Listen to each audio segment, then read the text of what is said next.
Hey guys, happy Friday. Welcome to Office Hours. I'm here today with Mona.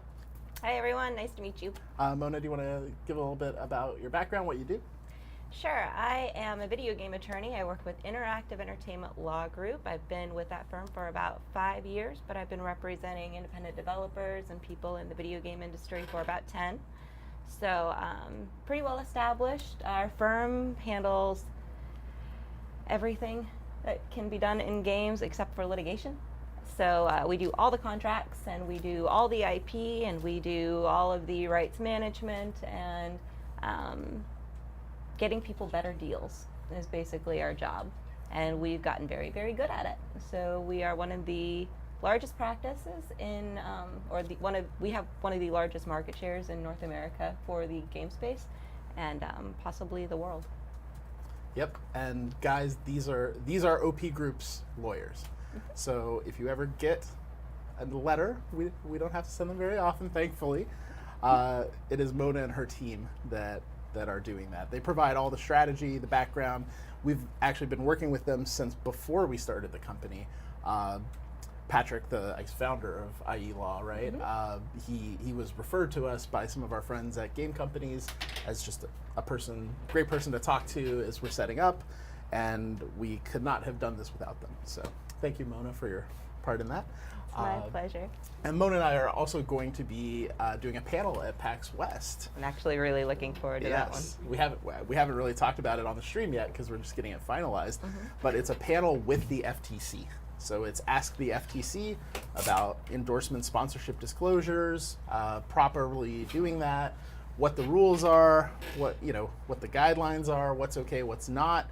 But we will literally have one of the senior lawyers from the FTC on stage with us, so you can bring your pitchforks.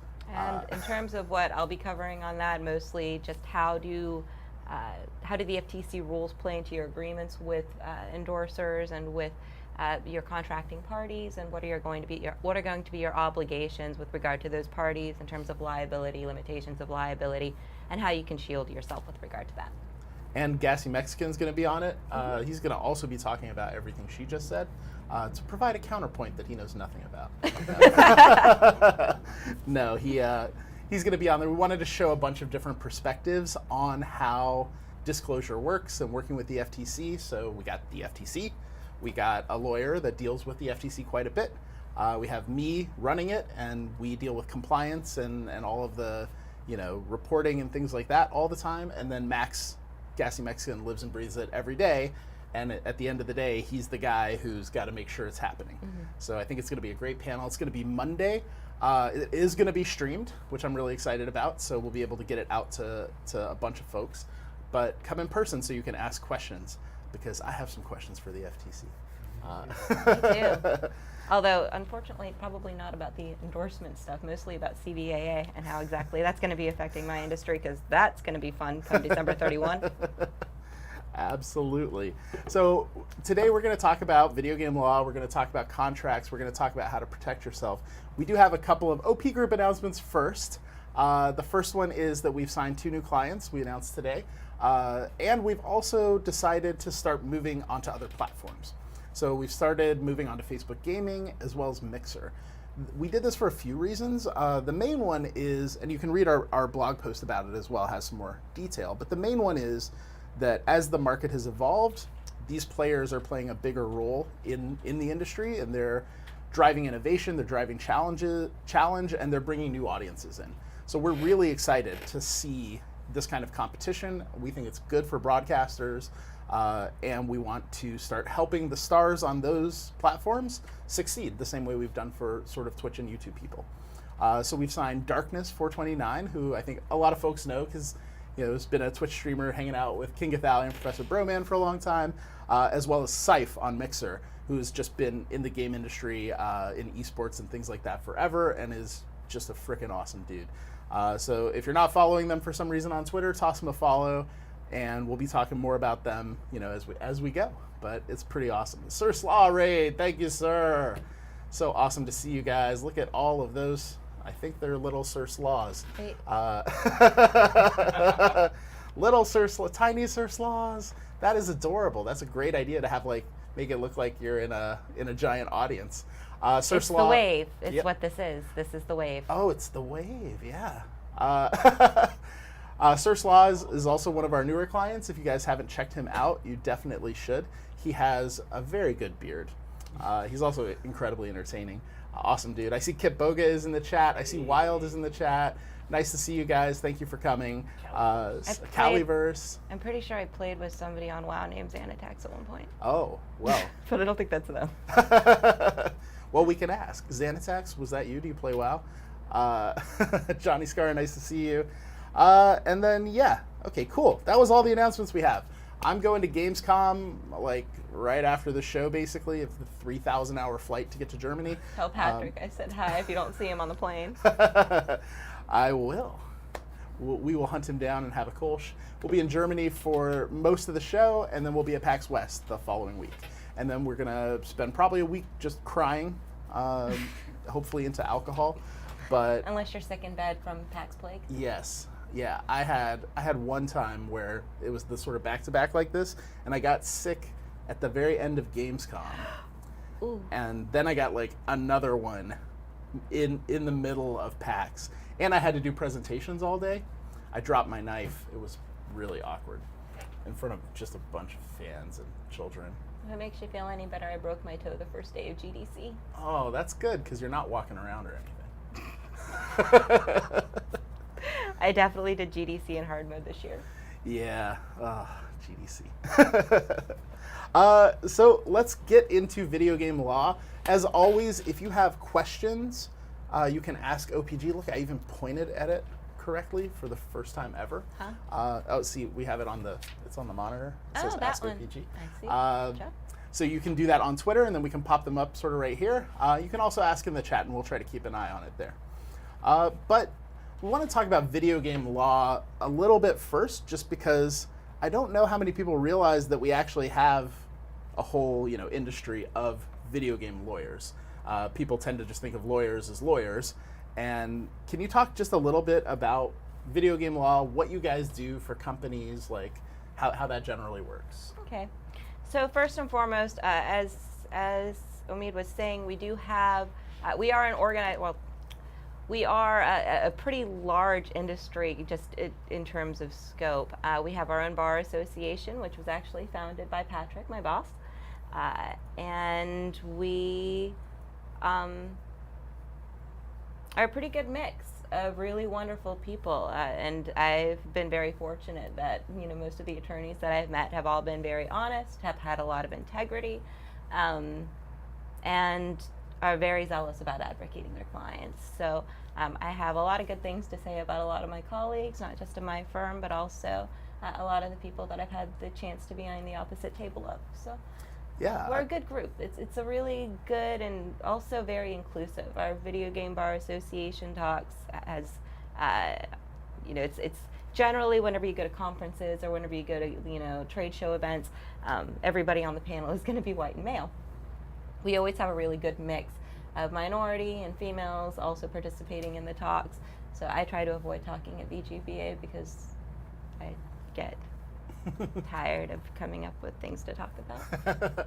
Yeah, I was fortunate enough to be asked to attend this year and talk about FTC issues. Yes, I remember. It was really cool. And it was just, what's funny is, right, you think of lawyers and you can think of every possible stereotype. But the video game lawyers, they're just nerds. Like, Yeah. we were having lunch at one point. Hey, Diction, how you doing, man? Hey, Bike, nice to see you guys. Really appreciate you coming out. And if you guys have any questions for Mona, please ask. But at one point, our lunch was interrupted when one of the guys at the table was like, guys, I got to go. Somebody said they could beat me at Smash, and somebody has a Switch, and it's on, It was like, what? Or maybe it was Mario Kart. Yeah. But yeah, I mean, it is just a really good group of folks that, have been in the game industry a long time.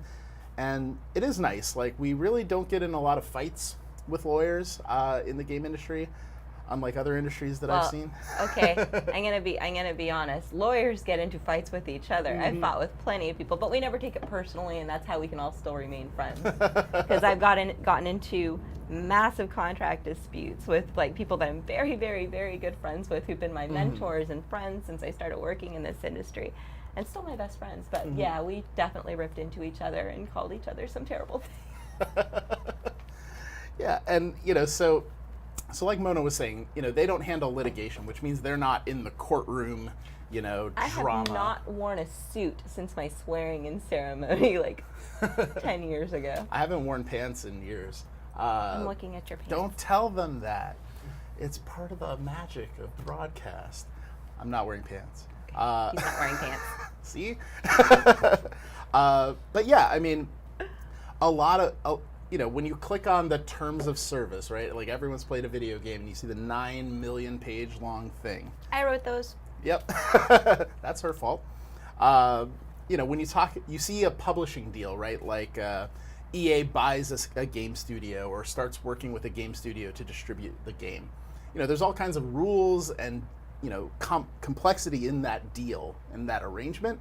And all of that is negotiated sort of by lawyers like Mona, so that we can get those games out and market them, and then EA can, shut those studios down. And then, sort of providing guidance and strategy for all sorts of things that game companies need to do, how you build out, connecting people. One thing I find lawyers do really well is they connect people because, they've tended to fight with everybody, so they know everybody. We don't fight with everybody. We just work with everybody. Honestly, our firm is super well placed in terms of networking. We pretty much know everyone in the industry. Like there are very few companies that we have not worked with on one side or the other, and we represent about 300 clients, publishers, developers, everyone in the game space, distributors. We represent Square Enix, which is one of my favorite publishers ever because I'm a die-hard JRPG fan and I will lose hours of my life playing Final Fantasy and have. But yeah, we are very blessed to have some of the best clients in the industry, and not just that, but we get to work with a lot of really cool people on the other side of the table as well. Yep, Square Enix was one of the companies that recommended you guys to us. Back when I was like, I need a good lawyer. I need somebody who's going to kick your asses. Who you got? And then Adam Sullivan, who works there. One of my favorite people. He's awesome. I used to work with his wife. Oh, nice. And so I've known him for a long time. And he's just like, you got to use these guys.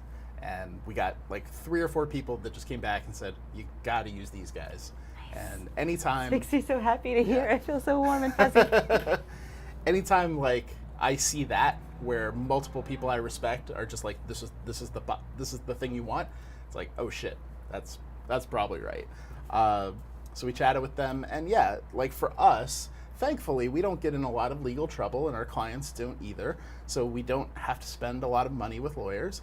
But over the years, we've had a lot of occasion to get sort of advice and strategy and guidance, introduction to companies or people that have helped us along the way. And that's the thing I think about having a good lawyer that people don't really think of. If you don't have a lawyer that you sort of have a relationship with over time, you think of it very transactionally. I have a contract, I need you to look at it. What does that cost me? But really the relationship with a lawyer can go a lot deeper, and a lot of that stuff, is just part of the conversation. It's not something where, you get a bill every time you send an email or something. Or at least they don't send me one every time. Yeah, I don't. I'm terrible though, because like I have clients messaging me at 3 a.m.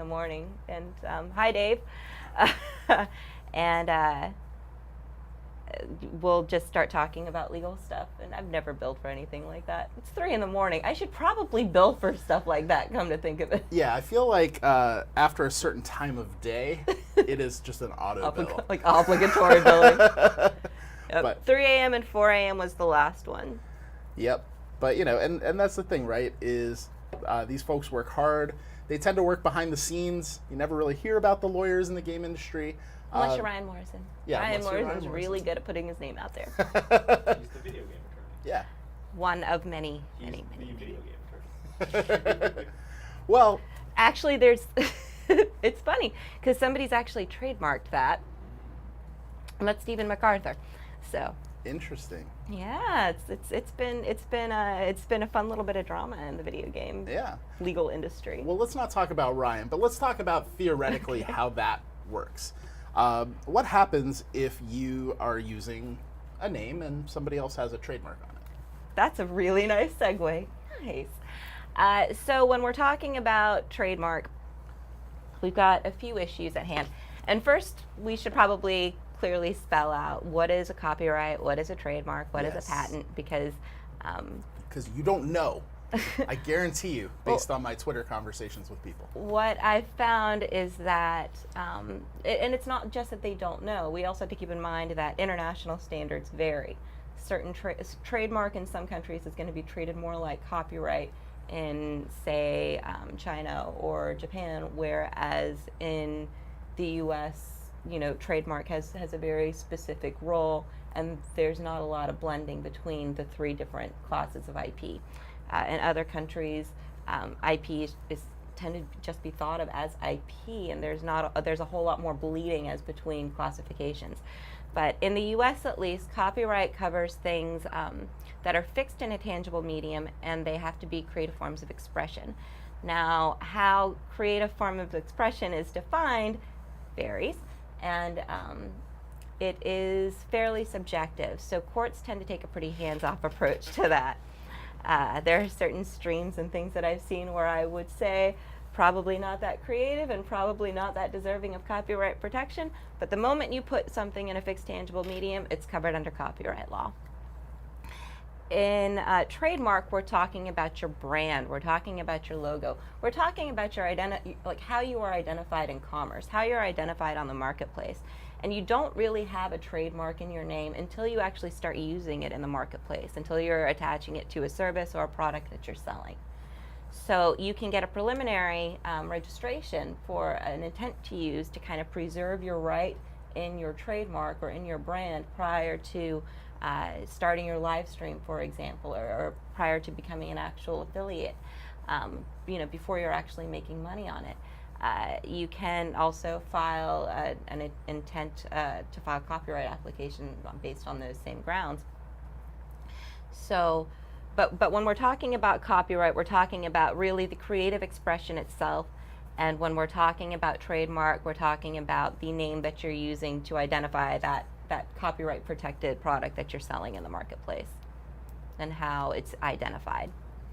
But in terms of how to protect it if somebody uses your trademark, first and foremost, it is already kind of protected under common law. We have something called the Lanham Act in the United States, which does give some common law protections to trademark disputes or to trademark infringement issues. The drawback to that is that you are pretty much limited to actual damages. There are no punitive damages attached. That comes with registration. When you register your trademark, in the case of any kind of counterfeit or bad faith use of your trademark, then you're entitled to 3 times the damages for the infringement, or based on how much they've earned from the infringement. So it's usually an accounting of both the plaintiff's losses and the defendant's gains, and that's kind of how the damages are calculated. And from there, you get that trademark protection, or Okay. you get that additional damages reward. Let me see if I can say all of that back in English, and if I'm right. So, what you're saying is that just in the United States, as sort of a human being practicing, business that hasn't filed any paperwork, that's just doing it. So if I'm Burke Black, for example. Hi, Burke. Well, yeah, I'm not sure if he's here, but Oh, I love it's a Burke. shame. If I'm Burke Black and I haven't filed any paperwork, but somebody else starts being Burke Black or using a Burke Black trademark, Or starts having it in their Twitter handle. I keep seeing that. I keep seeing like influencer names in people's Twitter handles, and Yep. I'm just like, ooh, cringe. yeah, Ooh, cringe. I That's just got confusing. followed by like Ninja617 or something the other day. There are lots of but ninja's kind of a hard one to call though. Yeah, we got to talk about that We'll talk too. about that, yeah. But so, as a human being practicing as Burke Black, somebody else starts using Burke Black. I can sue them even if I don't have paperwork. I can send go through the process, and I do have some amount of protection because I've been doing it, right? Like the judge is going to look at it and go, "Come on," Yeah. First in use is usually how that's handled. There are a few exceptions to that. Like if it's if the, like, let's say for example, flip that around a bit. You have a streamer who maybe doesn't have a huge following or isn't that well known, and then you have somebody who is ninja level that's using the same name, and and they have like their name attaches more meaning in the marketplace. So some courts might actually fine for the later trademark holder just by virtue of the fact that in the marketplace, that's where they're recognized. Now, there may be some geographic limitations on that, especially if the other mark holder has used it regionally or with a particular audience, then there may not allow to be any bleeding in the marketplace there. And also keep in mind that trademarks are limited to how you are using it. So it would probably have to be another streamer who is using your name. If it was like a video game studio, you probably wouldn't have a claim even if they were using the same name as you, just because it's a different industry. You have different markets, and depending on what you stream about and all of that, then there's probably not going to be much cause for confusion in the marketplace, which is how trademark infringement is treated. Like it comes down, it's not just using the trademark. There has to be likelihood of confusion in the marketplace. Or in other words, if one person would easily confuse the product with something sold by the other party, that's going to be the likeliest case of a trademark infringement claim, as opposed to just strict use. Yep. But then if you have filed the paperwork, then you have a lot more protections. You do. And a lot more ability to go wreck people up if they're acting in bad faith. Now, if it's a complete coincidence, Burke, a guy named Burke has opened a bicycle shop in, Africa, and has made it pirate themed, and it's like completely random. Like, it's still kind of hard to blow that guy up. It's kind of impossible for, so many reasons. That's a whole lot to unpack. So first off, as I said, trademarks are geographic in scope. So if you have a trademark and you're using it locally in Africa, it's not going to have any impact on your trademark in the U.S. Or in any other country. Also, I'm not sure what Africa's trademark law policy is, to be perfectly honest. Fair. I've not had any experience with African trademark law, unfortunately, which is funny because I'm actually Egyptian. So what do you know?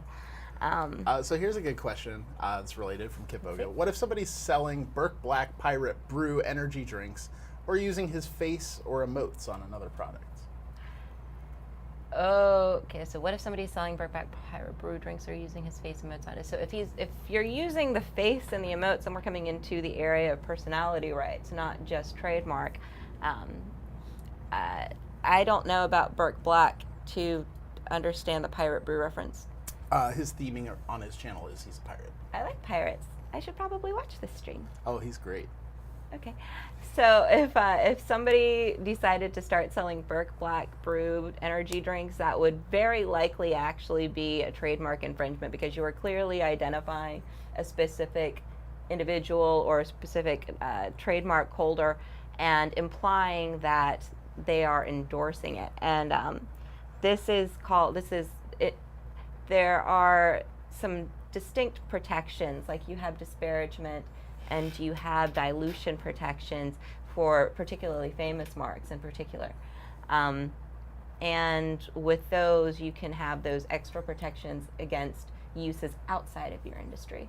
So if it's a really crappy energy drink and they haven't licensed his name and they haven't paid him to sponsor it, then yeah, you're going to have a trademark infringement claim. You're also going to have a personality rights infringement claim and a whole slew of other things, interference with business relationships. We do shotgun pleadings. That's what lawyers do. So we throw everything we can possibly imagine at a matter and hope something sticks to the wall. So I think let's go a little further in that hypothetical. There is a drink, and I like that you mentioned that it was crappy, because maybe it's different if it's good. It's not necessarily different. It's just disparagement really comes down to what it sounds like. You have to be doing harm to the brand in some way. Dilution is where it's overuse of the term to the point where it would become generic. So in that instance, if everybody started using that name on a bunch of different products and he didn't regulate that use, there's the possibility of it becoming generic. It's like Kleenex. Everybody called Kleenex, and like everybody called tissues Kleenex.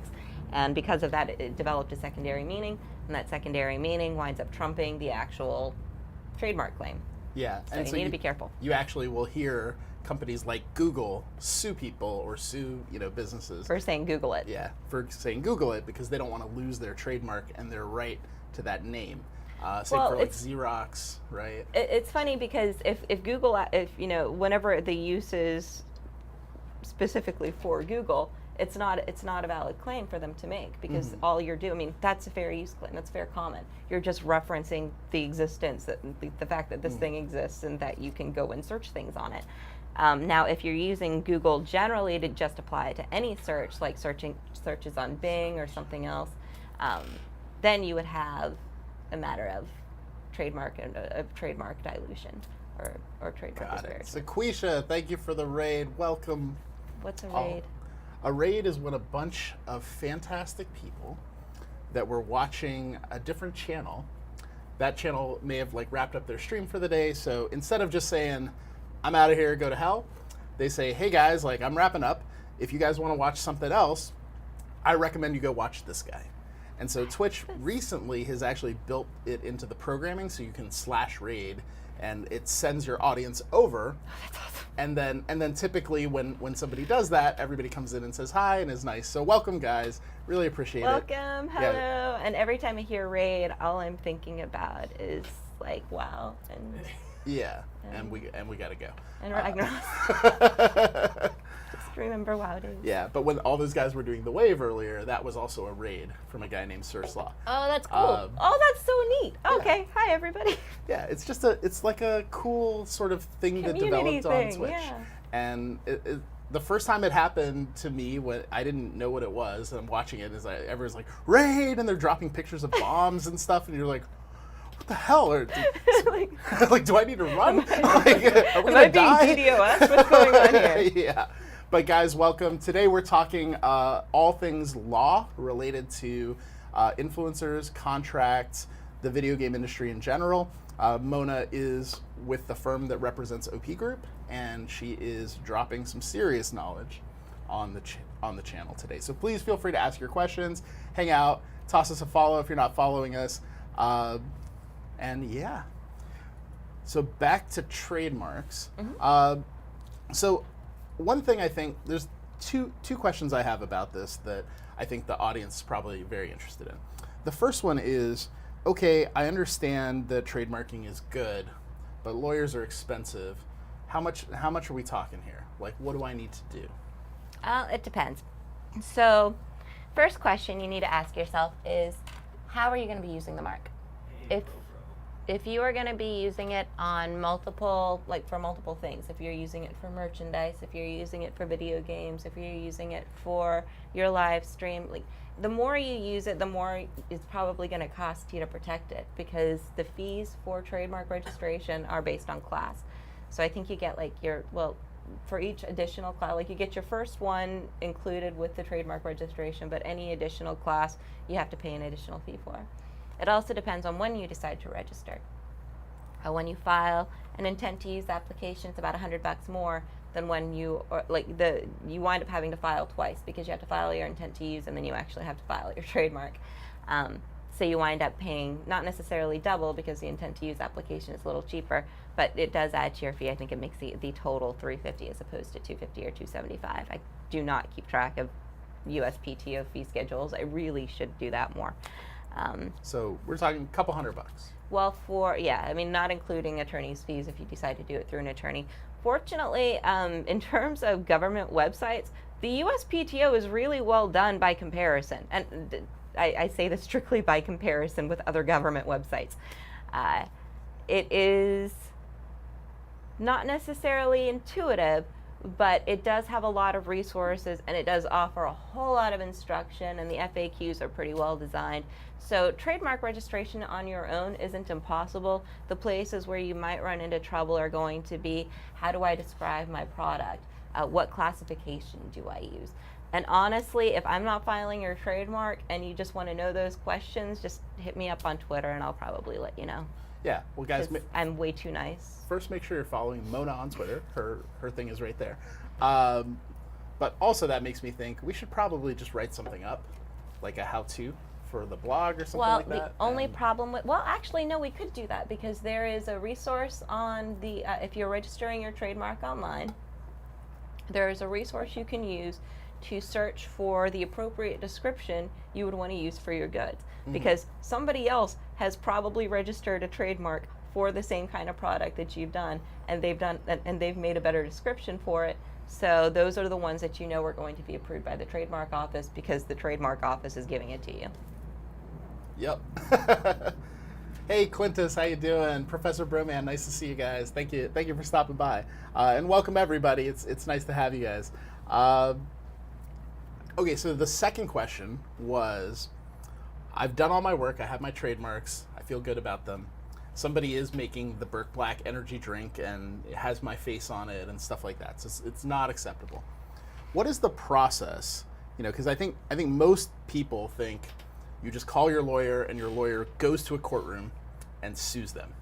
But what is the actual process that companies go through when something like that happens? I don't think I've ever actually sued somebody for a trademark dispute. See? I'll be honest. It's an interesting point. No, it just, like, unless you're a troll, it doesn't really happen that often. Like, so litigation in general, the reason we don't do litigation is we consider it a scorched earth tactic, especially in games, because everybody knows everybody, and the second you sue somebody, all of a sudden, like, everybody's hands off. Nobody wants to touch you because they don't want to work with somebody who's going to litigate, because Yeah. that costs everybody money. It kills games, it kills projects, it kills studios. It's just not worth it. Yeah, it's just a dick move. It 100% dick move. So litigation really should always be a court of last resort for everybody involved, and anybody who is any attorney who pushes you to litigate or says, "Oh yeah, you should sue them," run the other way. Especially if you're working in entertainment, run the other way, because as much as that zealous advocacy is great, that probably isn't in your best interest. Litigation will never cost less than 20 to 30K, especially if we're dealing with a trademark or copyright dispute. Anything intellectual property is going to run you hundreds of thousands of dollars just to defend or to enforce in a courtroom. That being said, because nobody wants to litigate, you can almost always find a settlement. You can almost always find a happy medium. And honestly, if it is truly an innocent use, and if it is clear infringement, and you know you can make that clear, and you maintain kind of a mature and professional response to it, and you're not super aggressive and super threatening, most people are just like, oh yeah, sure, we'll change it. Now, for something where we're talking about a retailer who is distributing an energy drink, the way that will usually pan out is through a licensing agreement or a mutual use agreement. And what that means is basically both parties will agree not to sue the other for the use.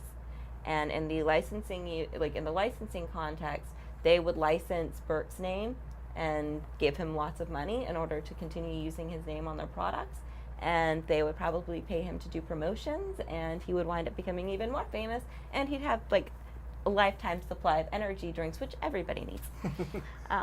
But for the mutual use agreement, if there's less of a likelihood of confusion, the parties can mutually agree that nobody's going to, confuse this product with what I'm doing. So we don't really need to litigate this. We don't need to fight it out. Let's just agree to agree. And that's what a mutual use is. It's saying, we're not going to sue you for your use. And you'll find this especially whenever you're trying to, for example, get an app or a game or something on an app store, and there's another app that is totally not game related or totally in another area. You'll have a mutual use agreement that you may need to show Apple, because I think they automatically cut or they automatically reject games or apps that have the identical name with another app. Mm-hmm. Yeah, it makes sense. So, I think that's really interesting stuff, and things that I don't think a lot of people understand. Like, lawyers being involved in things seems scary. It seems like everything is about lawsuits. And the reality of the situation in the game industry is, Nobody likes to sue. yeah, nobody's doing And that. we all make fun of, like, I hate to say this, I probably shouldn't say this, but Say like, it. we kind of make fun of people who are litigation happy. Like, we tend to see them as a bit of a joke, just because if you're litigation happy, it shows that you really don't know much about this business, because that's just not how business is done. People in the games industry are like lawyers in the games industry. We're nerdy.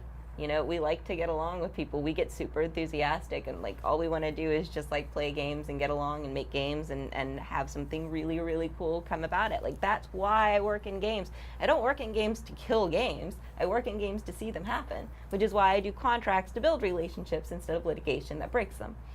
So, yeah, it's just not something that we like to see. It's not something that we want to encourage. We want people to learn how to compromise and be actual business people instead of reacting emotionally and in a knee-jerk kind of way to any kind of dispute, or if somebody is insulting you on Twitter or something like that, don't threaten to sue. Let it go. It's not that big a deal. Yeah. Their opinion doesn't matter that much to you, let's be honest. Yeah, I really only threaten to sue the post office around Christmas because they never deliver my packages on time, and you know, like one of my uncles who is a jerk. Your uncle? Yeah, he's just a jerk. No one likes him. One of these days. Unfortunately, being an asshole is not grounds to sue. Well, we'll see what the courts have to say. It's your wallet. He does also work at the post office, so Okay, it's well, a that's double different. threat. Yeah, and I feel like the government has a lot of money that I could probably easily win. So let's talk about. Although, didn't the post office go private? I don't think.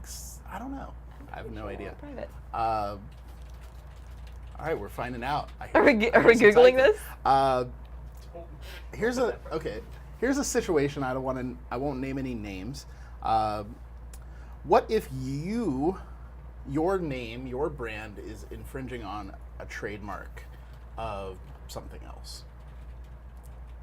I need context. Are they in the same industry? Are they in completely separate industries? Are they appealing to the same consumer base? Well, okay, so I think an example that's far enough away. Wild, one of our clients in the chat, he lives in Australia, but let's do this as a North American thing. So Wild, in Australia, there's also a brand of pills for, I think, men for performance-related things that's called Wild. Nice. Excellent name choice, Wild. I'm impressed. Well done. Well done. So, you'll ask Jeeves it, yeah. Yeah. Get it on Lycos, Alta Vista. Wait, does Alta Vista still exist? I think so, man. Really? Why not? It was so fantastic. So in this case where these, And actually, I think he was using Google. So at that point, we are simply referencing something. So fair comment, totally legal. Google can take their name, Yeah, and do what they want. We're all good here. They're not going to bust down the door.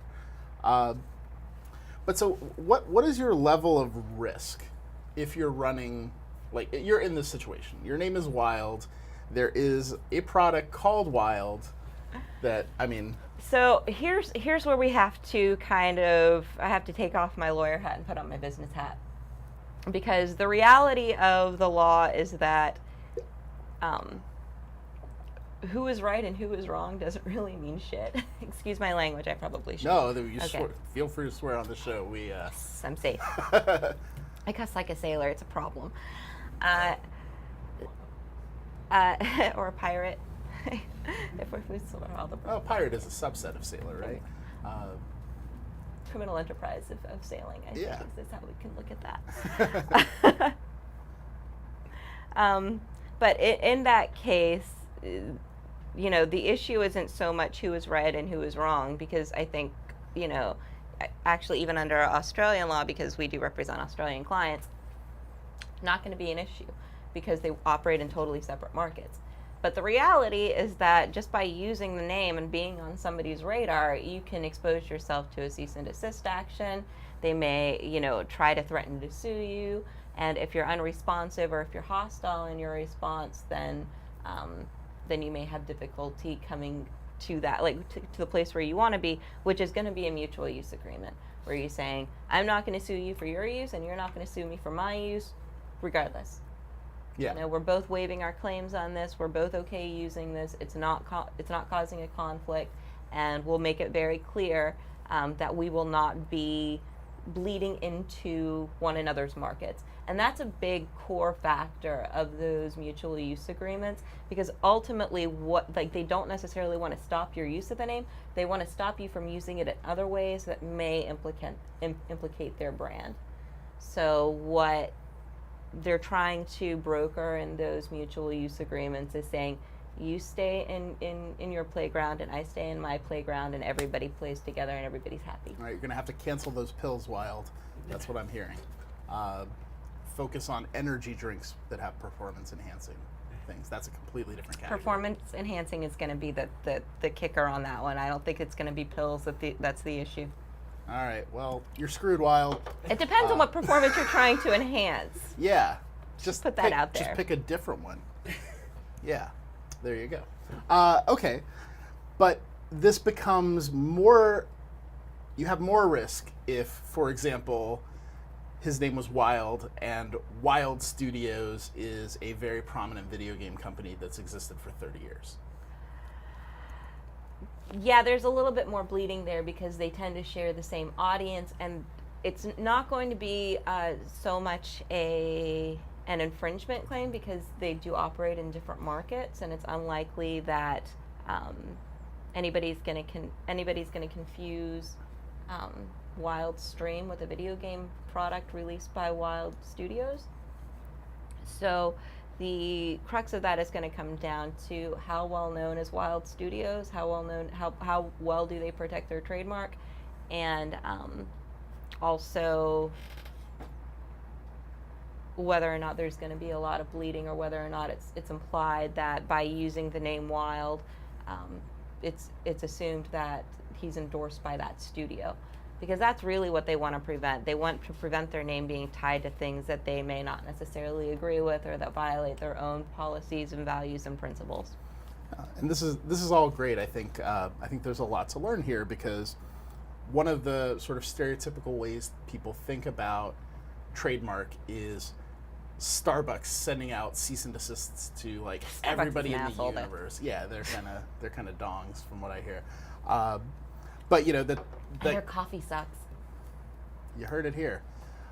We work with a company called Madrinas usually, and we love their coffee. Professor Broman has King's Coast coffee, so we have a lot of alternatives to Starbucks for folks, if you like. I don't know if we have any Madrinas here. We could give Mona one. We're out. Happens a lot. Yeah, we drink it all. But I can only handle one cup of coffee a day, and I drink it at like 6:30 in the morning immediately after my 5:30 yoga. Nice. I drink a lot of caffeine. What the hell, bro, man? What's going on? Are you upset with the plug? Second billing. Well, your coffee company did come second. Sorry. It was chronological. See, I solved the problem. But I think people think of these giant companies out there, and you know we have giant companies in the game industry too, sending out these fairly threatening cease and desist letters to a small streamer or a fan who's running a fan site or something like that, with a lot of threatening language in them about consequences if you don't respond. Things like that. I think I did a talk on that not too long ago for PAX on fan games and things like that, like where we're talking about community produced content or user generated content, and whether or not that's infringing and whether or not that's allowed.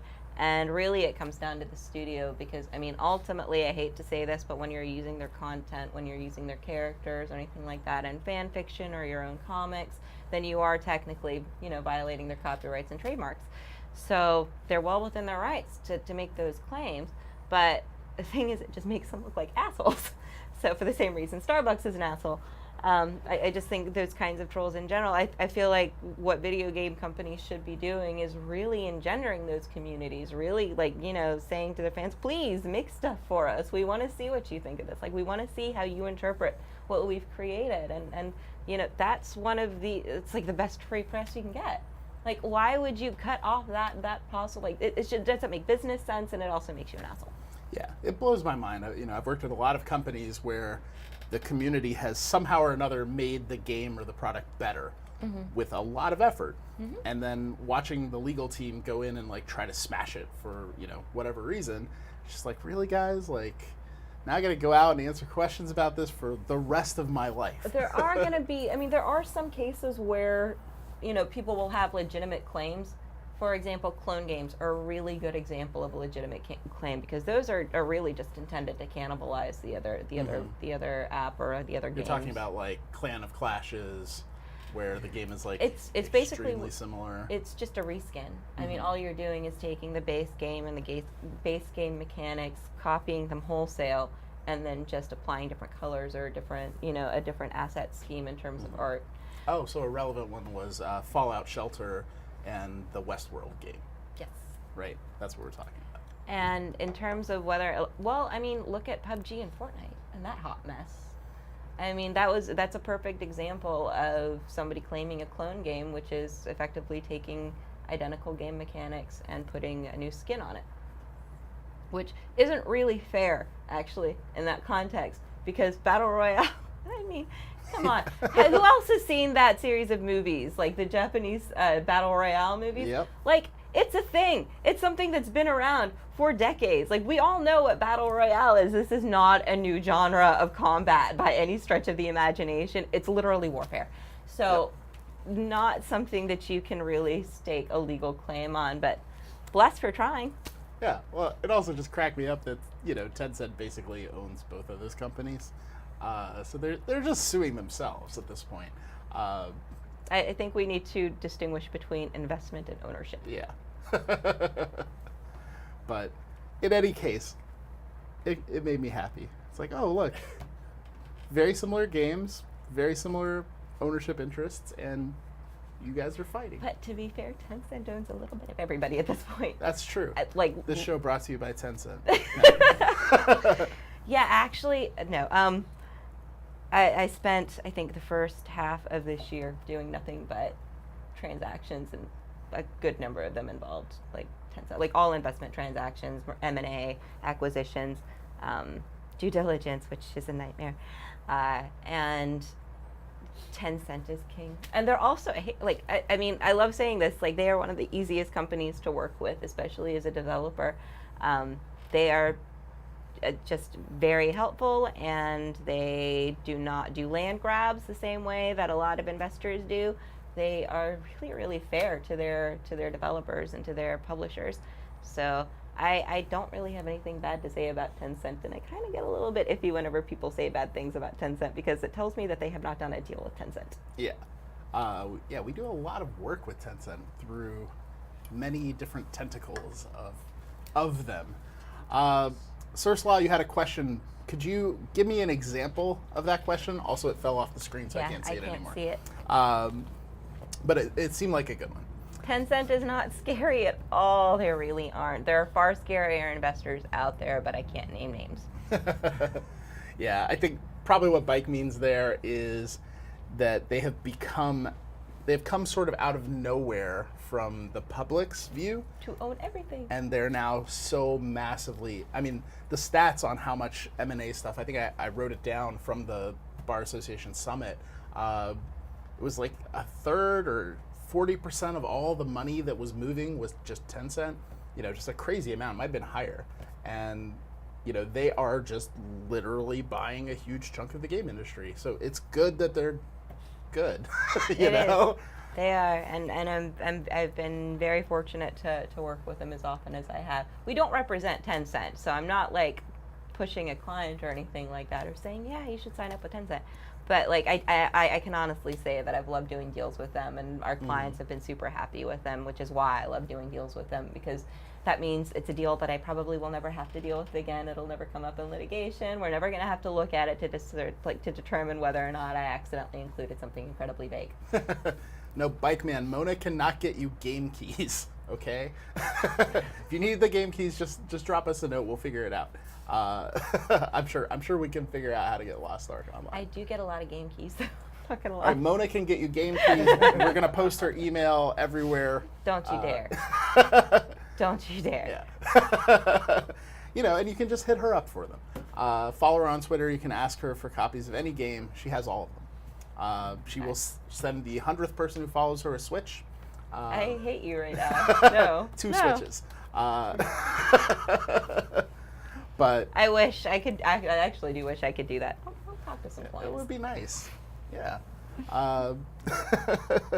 No, I mostly what I mean is I get game keys for me. Like I wind up getting access to pretty much most of my clients' games, especially stuff that's pre-release or early access. Just because I need to actually review the game to draft those EULAs and those terms of services and those privacy policies. I need to know what information they're collecting, how they're interacting with their players, what are the social interactions that are going to be involved, because we're talking about FTC regulation, which includes things like the CVAA, which is that particular regulation involves. Yeah. Good job. How did you realize that? But thank you. What is that law? Oh, the CVAA is, what was it? It's the 21st century. What is it? Oh, we can figure it I out. can't remember the acronym right now. But basically what it is, it concerns communication, like advanced or assistive communications technology, which is a defined term in the statute, so I'm going to explain it so I'm not just putting that out there. It's going to be anything like in-game chat. It's like chat like this. Twitch has to comply with CVAA. It has to do with other kinds of communication technologies like VoIP. Anytime you're in an online game and you have an opportunity to talk to other people directly through the game itself, then CVAA is implicated. Same with any kind of chat or messaging system. Basically, any form of communication between players or between the player and the game, there's going to be a CVAA implication. And what CVAA does, or what it will do as of December 31st, is it requires game companies who are developing games, anything developed after the 31st, including expansions, probably, they will have to at least provide some form of customizability or functionality with regard to people with disabilities, whether it's mobile disabilities, whether it's the hearing impaired, whether it's the visually impaired. Those are the three core areas that CVAA covers. So a mobility disability would be something like MS, or it would be like ALS, where, for ALS, I had an uncle who had ALS, which is why I use that as an example. But somebody with ALS will be shaking constantly. So the easiest way to deal with this under CVAA is include a mouse sensitivity patch, or include especially if you're doing a computer game, like or you're developing a game for PC, include mouse sensitivity as a feature, where they can reduce the sensitivity so that it doesn't register the shaking, and they can play the game like another player. For somebody who is visually impaired, then you would want, for example, when the if the game has text bubbles or anything like that, or a chat box, but it doesn't have a VoIP option, then you'd want to include something like text to speech. It's the 21st Century Communications and Video Game Accessibility Act. It's video accessibility. It's not video I can't game. read. Yeah. But it covers communications and video, and that's why we have closed captioning, things like that. So. Yeah, that's interesting. That's really, I mean, it's kind of fascinating stuff, to see, like, for most players, like, they've never heard of that. Like, I didn't even know about it. I have no reason to know about it, right? Like, nothing I do that needs it, right? If you want to learn about it, and I strongly encourage you to get involved, encourage your studios to do this, not just to comply with the law, but because it's a decent thing to do. And not just that, but because, again, business sense, why are you cutting off, 10 to 15 or 10 to 20% of your audience who may be sensitive to these issues because they are disabled, who are no longer able to play your game because you're not implementing these features that make them able to play the game. So you're cutting off your nose to spite your face in the hopes of cost saving, but a lot of the features that you can implement really are not that difficult to implement on the back end. Yeah, I mean, seems like, and it sounds great, right? And the link is in the chat now too, so you can check it out. Also, if you could include a link to Able Gamers. Oh yeah, those guys are great. Able Gamers are wonderful. Able Gamers and Take This are my two pet charities for the games industry. Yeah, we've done some stuff with them in the past at companies, and yeah, they're usually at every convention too. They have a little booth. It's usually outside. It's the cheap one, so they can spend most of the money on helping people. Yes. But they're just fantastic folks.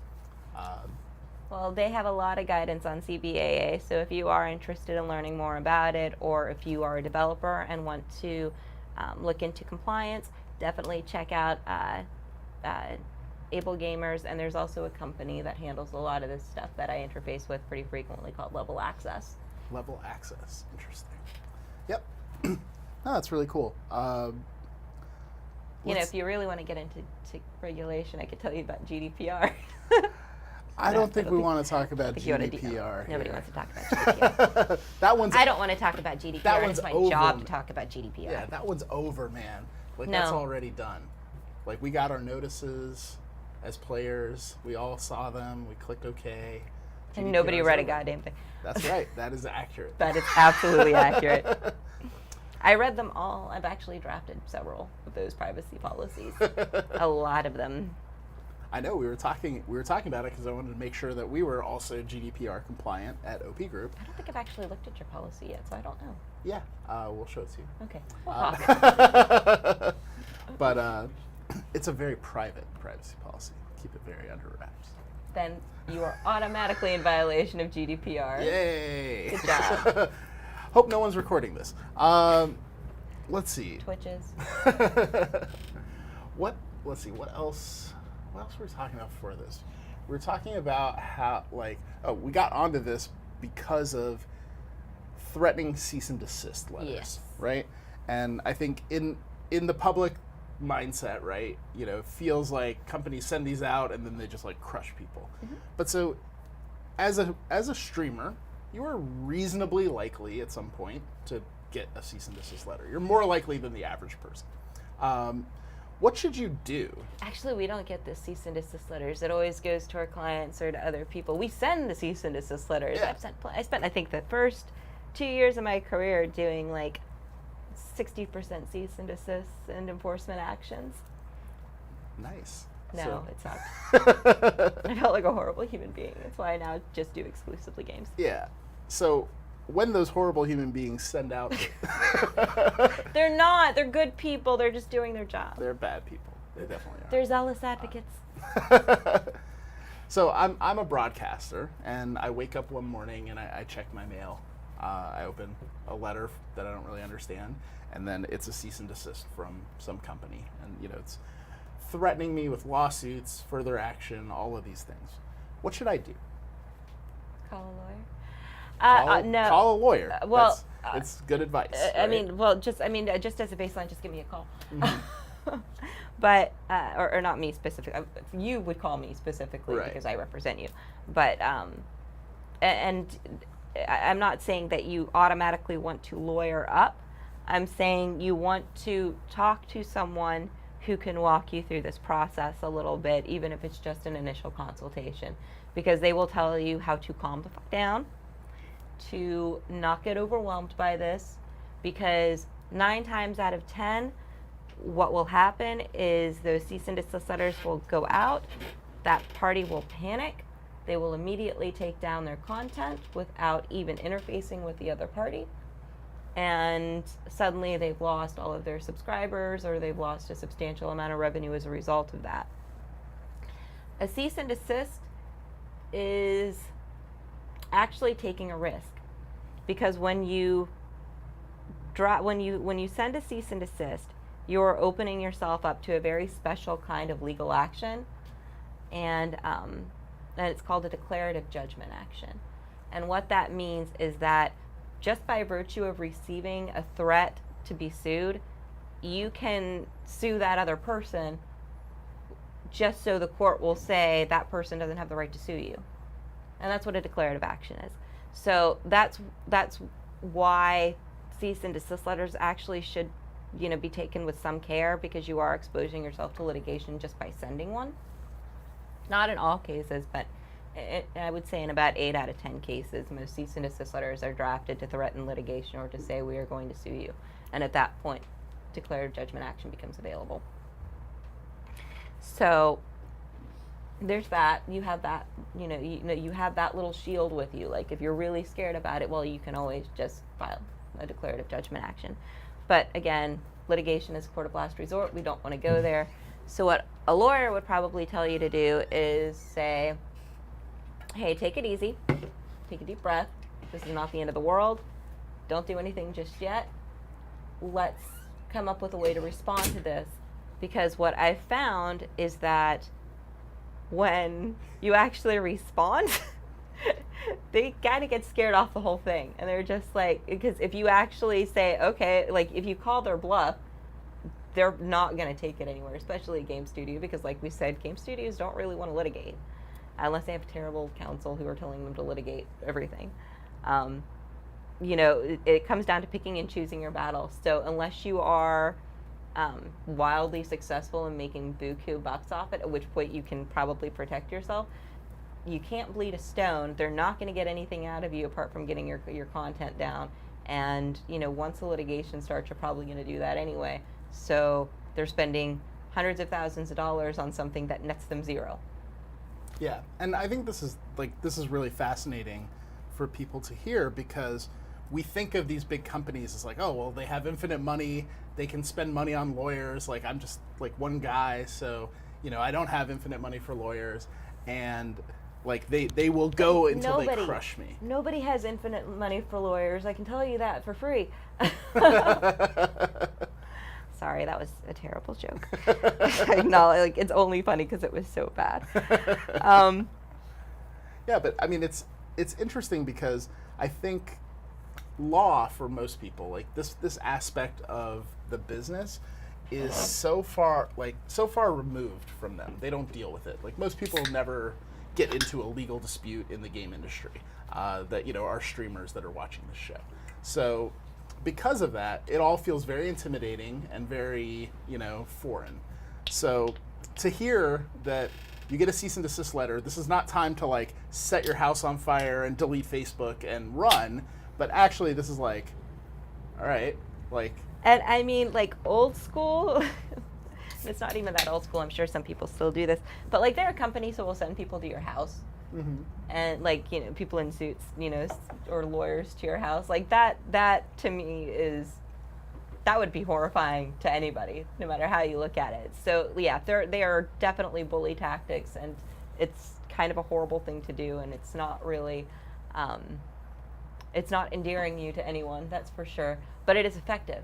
And I hate to say that, but because most people don't want to lawyer up, because most people do take the threat seriously. And honestly, it's not a bad idea to take the threat seriously, because there's always the possibility that they could really want to go after you, or they could really file a claim against you. And if you don't have the means or the opportunity to file an answer, you go into default, and the judgment is against you regardless, and you never get a chance to defend yourself. Mm-hmm. What going to a lawyer will do will tell you what the likelihood is of somebody coming after you based on this and based on what you're actually doing. And that's kind of why, because I can say all of this, anything that I tell you is going to be pretty moot in your particular situation, because it really depends on how you're using it. What's the basis for the claim for the cease and desist? Is it actually infringement? And if it's more, if it leans more towards the parody or fair use side, or if there's any kind of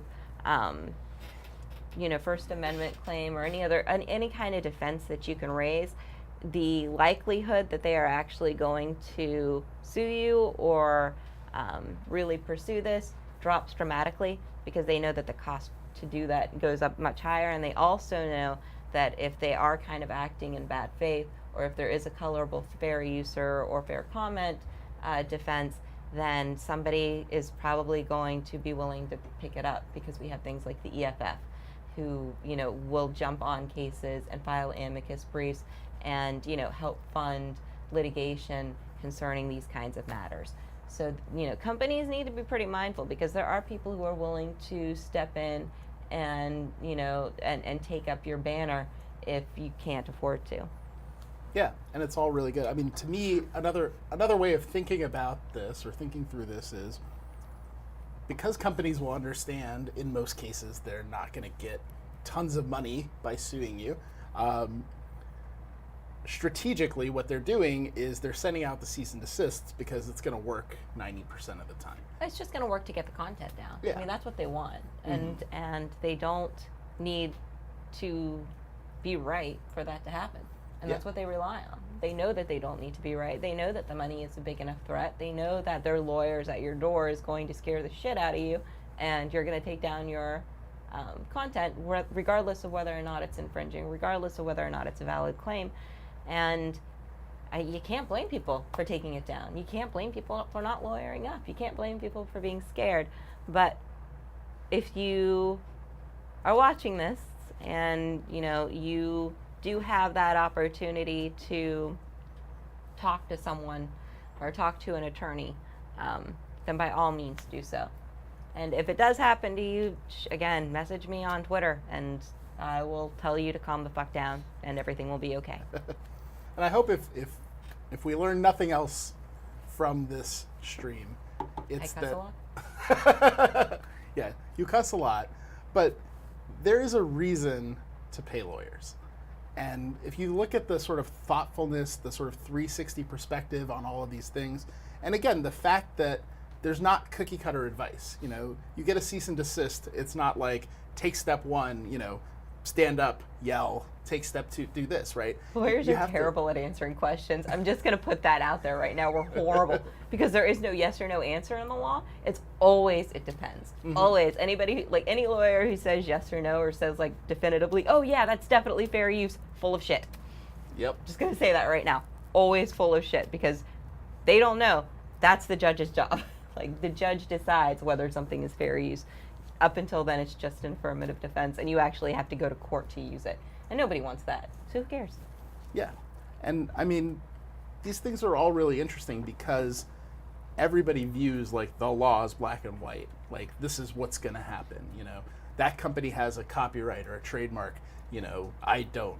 I've already lost. And the reality is that all of these arrangements, all of this stuff that's happening, is just a framework for negotiation. That even in a situation where you're pretty much 100% wrong and somebody's 100% right, that doesn't mean that you're going to be murdered and lose your house in the process of going through it, right? Like, you still can talk to people, can go through the process, and find a way to get where you need to go. It is very like nuclear to go through the full lawsuit litigation. I've definitely been at companies where it happened and seen the process and seen how it can take over like the entire life of the company. And like for streamers, it's even worse, because you don't have you don't have a legal team. You may not have an attorney that you can rely on. And even if you do, you're one person or like a handful of people, and you probably don't have the resources to dedicate the amount of time that it's going to take to get your information together to defend your case. So you wind up just kind of not streaming and killing your business and giving up, because it's just not worth fighting. Yeah, there have been some interesting examples over the years of times when it feels like with proper representation, proper advice, somebody may have had a better outcome than... Look at Jim Sterling, perfect example. He had a great lawyer and saved his ass. from DeSantos and his takedown claims. So, and I wrote about that on Polygon, which is why I feel completely comfortable talking about it right now. But yeah, like there's an article that I wrote on that subject where, you know, Jim Sterling was sued by something DeSantos. I can't remember his name. Yeah, me either. But and it was over, you know, Sterling's claims about this guy's game, and Sterling called his bluff, and claim was settled. It's all done, and Jim never had to pay a dime and got to keep all of his content, and there is no more claim against him for it. So getting a good lawyer makes a huge difference in whether or not you're going to succeed in something like this. Awesome. Hey, Diction. Hey, Cannibal Queen. How you guys doing? Nice to see you. So let's talk about something that's sort of similar. Comes up a lot. I'm creating content, and somebody's making highlights of that content or blooper reels or everything embarrassing that happened on Twitch this week. I don't like it. It makes me look bad because, you know, I keep farting and they keep putting it on YouTube and making a lot of money. Maybe I should get that money, right? Well, maybe you should probably not be doing that stuff in public and like during a live stream to hundreds of people if you don't want it to be seen by other people. But that's just my opinion. Well, yeah, but apparently that ship has sailed in this case. I think it's sailed in most cases in general, to be honest, based on what we were talking about earlier. Yeah. So if I'm in that situation Okay. where people are taking my, and it can be positive things too, right? Like the best Hearthstone plays of the week, Yeah. you know, the best triple kills in, you know, a MOBA. Like, how do I approach that? How should I be thinking about that as a content creator? What is the terms of use on terms of Twitch, of your Twitch account say? Because that's, honestly, that's going to be governed by Twitch to a great extent in terms of how that's going to be regulated. They are the platform, they are the mediator in that case. So you would almost indefinitely want to have that resolved via Twitch. In terms of highlights and things like that, there are claims for, like, there are defenses such as de minimis use. Also, you know, newsworthiness and First Amendment if you're just identifying something. But even broadcasters and even news organizations pretty much license everything. Like you're never, or at least they provide attribution notice with regard to any use. So at a minimum, I think if you're going to be creating any of those reels or anything like that, at the very least have a template letter where you are informing the owners of the content that you would like to use, or that you intend to use this for this broadcast solely for newsworthy purposes under fair use, and you wanted to put them on notice and invite them to watch. And then, you know, if you want to really make sure that you're never going to have a problem, in that letter also say, if you have any problem with this particular use, please let us know, and we're happy to kind of discuss an alternative. And that way, everybody's happy, because you have an opportunity to communicate with them. They have an opportunity to use it if you're not really going to pursue it or if you don't really care. And I'm a huge fan of contracts, if you couldn't tell. Like, I'm a huge fan of letters that effectively function as contracts, because I feel like contracts are I feel like contracts are truly relationship building. It's like dating. I mean, contract law is very much like dating. How so? Well, you've got the term sheet period, which is kind of like your early dating, or like so you start out, you meet, and you like each other, and you want to try to build something together, right? So you start the dating phase, and you're just kind of seeing each other, and that's kind of the term sheet phase. That's when you're getting the basic values that you both share, the things that you don't agree on, the things that you do. You're kind of figuring that out. And then you come to the long form, and your long form is more like your marriage proposal, right? And or you know, it's the prenuptial. It's the establishment of, it's like, It's the okay, establishment we're of the going relation- somewhere here. Yeah. We're planning to be here for a while, and we need the rules. And that's where your long form comes into play, and where you start talking about the real nitty gritty of the deals, because that's when you start learning about the people's debts and stuff like that.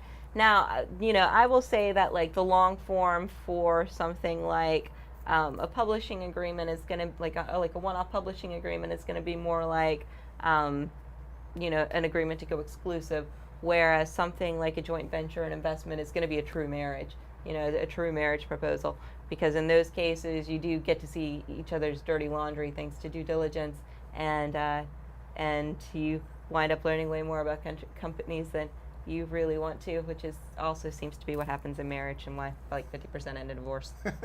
Crave the Vape says asking for contract revisions is basically second base. Yes. Is that accurate? Amendment, actually an addendum or an amendment. But no, second base. I'm so happy this is happening. So I would say the second base is going to be probably your like last round of red lines, and then third base is going to be execution. What's closing? Because that's when you close the deal, right? And I mean, Oh. that's why we use that in the dating term. It's the same thing. You're closing the deal. Okay, what's swiping right on Grindr?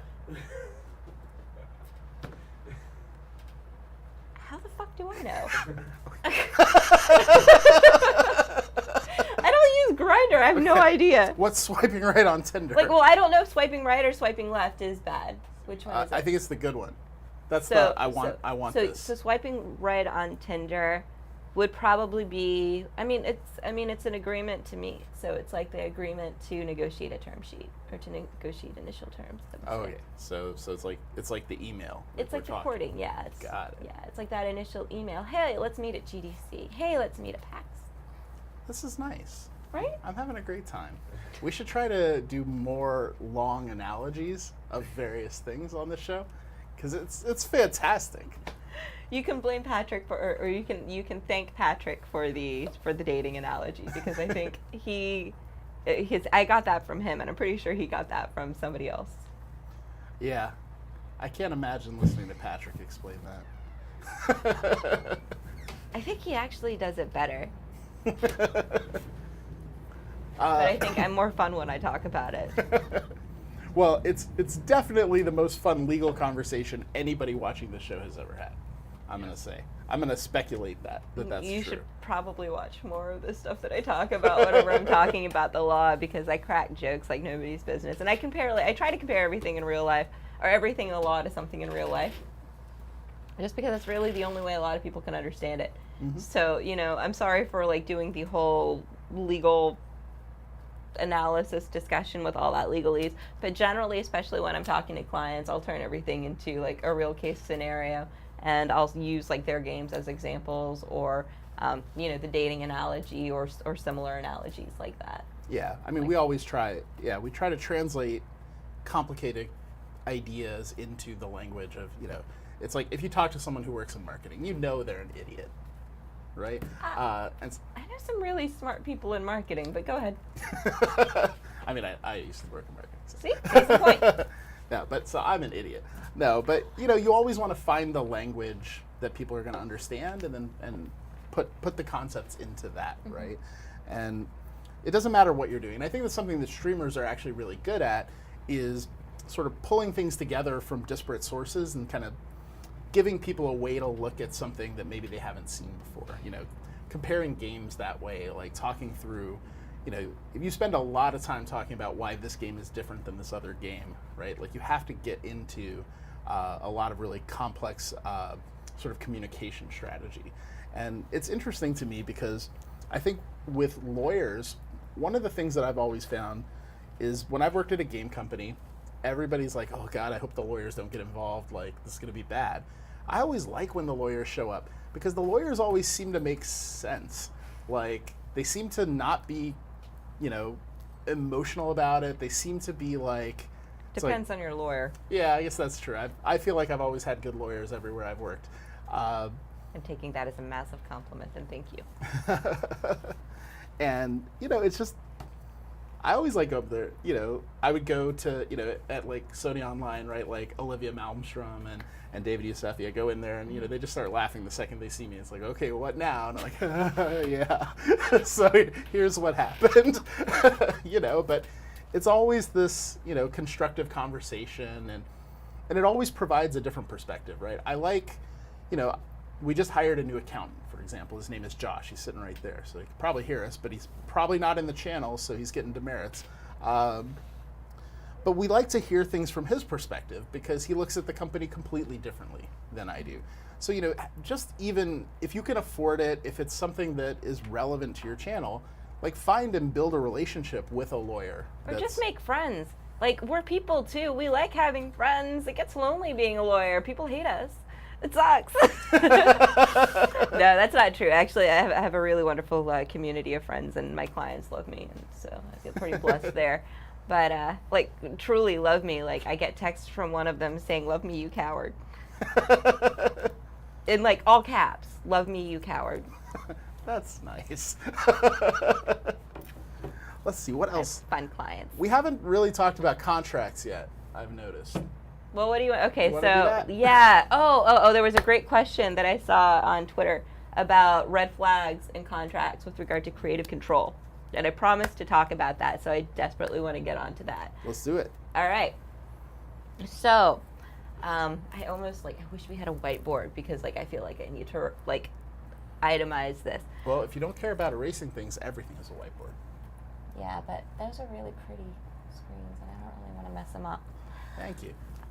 So when we're talking about contracts, and I'm going to try to come up with a really good analogy for when we're talking about creative control. Let's use dating again. Okay. So Can't believe that worked. dating is a really easy one for me, fortunately. That's the question? Yes. And the question is, are there clauses that you make sure are included or excluded from contracts that help you ensure that your clients maintain relative freedom under the contract? Have a wonderful stream. And relative freedom under the contract is kind of a loaded question and creates a lot to unpack, because what do you mean by freedom? Generally, whenever, how am I scary? That actually I know, she just blew my mind. What do you mean by I'm freedom? 5 foot and I weigh under 100 pounds. In what way am I scary? She's not. She's actually over 6 foot tall, and it's awesome. She's just sitting down, and the chair's low. Okay. So back to dating Yes. and your relationship with whoever you are contracting with. So let's say you are hired by StubHub to promote, you're an influencer and you're hired by StubHub to do kind of an online commercial for them or an endorsement. And you are really protective of your stream. So we'll consider that the framework that we're talking about here. And we'll put it in the dating context again, because I like dating context.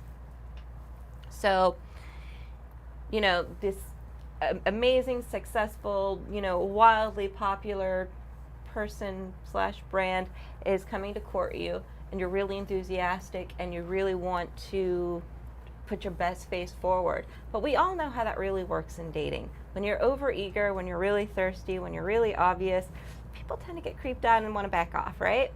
I mean, you don't want to look like an incel. Yeah, so you got a date with Brad Pitt. So you've got a date with Brad Pitt, but you don't want to let him know that all you're thinking about is, oh my God, I'm having a date with Brad Pitt. Mm-hmm. So the first step is kind of just to step back and to remember that they're the one who asked you out. Yeah. And they clearly demonstrated this interest first. Let them believe they're the only ones interested for a while. Drag that on a little bit, because you don't want to compromise your leverage. Leverage is absolutely mandatory in whenever you're negotiating these things. And the closer you are to balance, the better deal you're going to get. And the more leverage you have, if you have more leverage than the other party, then you are going to get the better deal. That's just how this works. So leverage usually comes down to money, and it comes down to desperation, and it comes down to how much they want you and how popular you are and what would they do to have you. Because in certain cases, you can get whatever you want. I mean, we were talking about this the other night, just about,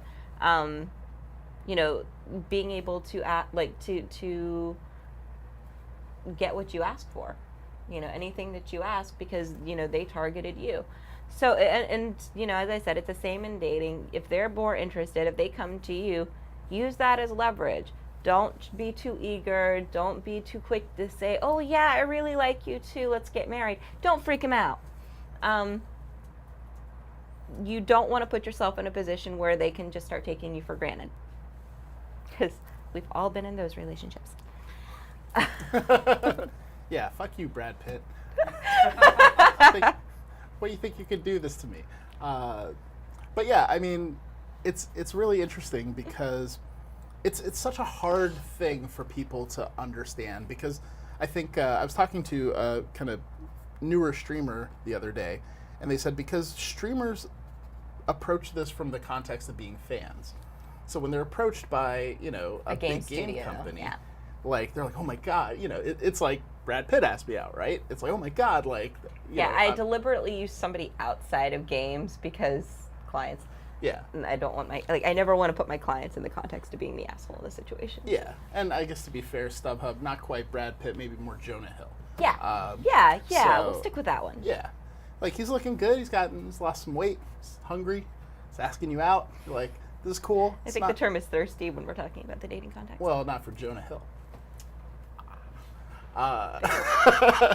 Fair. Well But played. yeah, he's looking good, he's doing a great thing, he's asked you out, he's interested, right? Mm-hmm.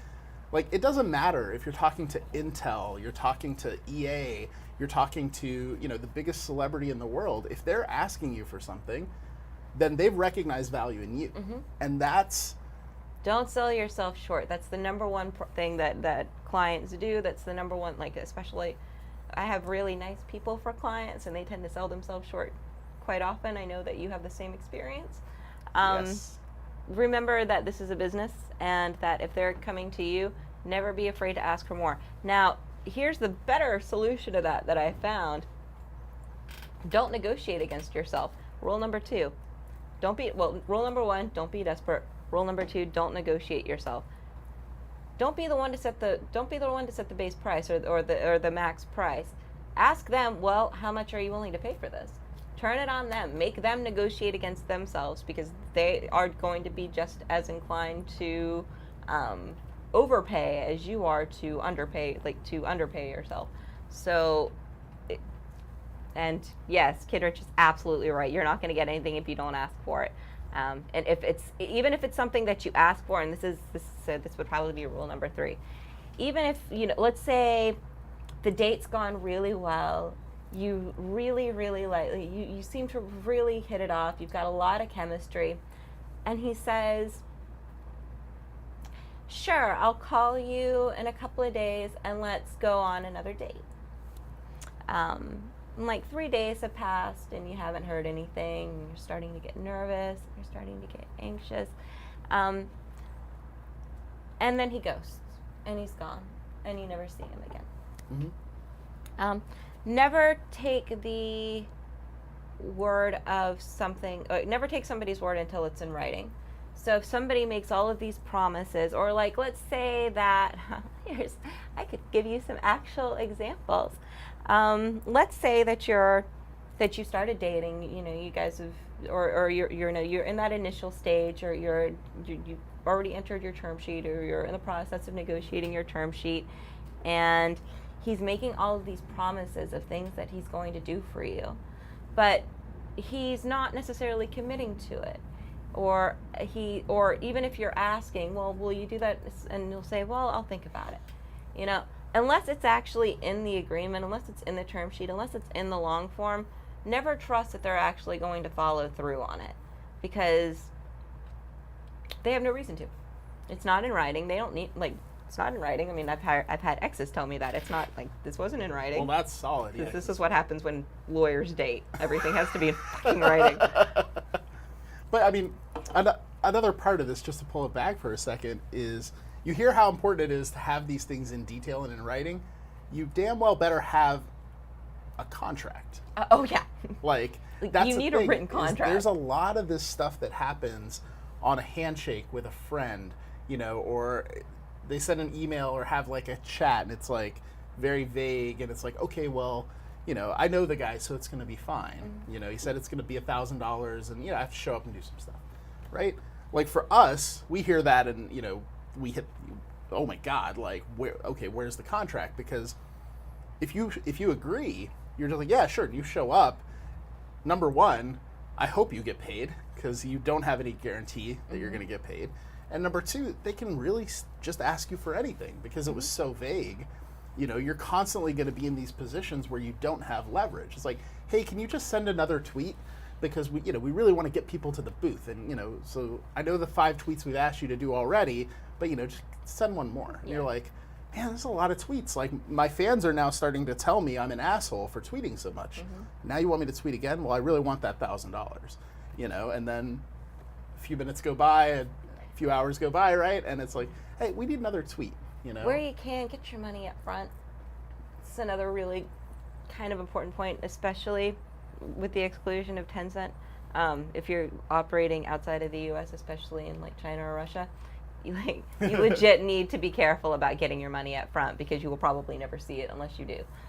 They are not well known for paying, like in general. Now, obviously, there are exceptions to that rule, and as I said, like that's why I expressly excluded Tencent. Lei is another one that you can clearly exclude.